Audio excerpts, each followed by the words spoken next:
saudade do tempo que vai ficando, do tempo de boiadeiro que eu vivia viajando.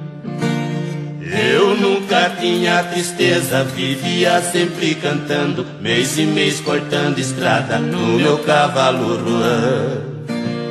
Sempre lidando com gado, desde a idade de 15 anos. Não me esqueço de um transporte, 600 bois cuiabano.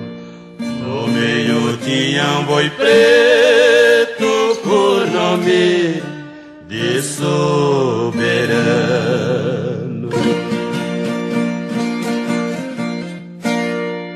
Na hora da despedida o fazendeiro foi falando: cuidado com este boi que nas vampas é liviano.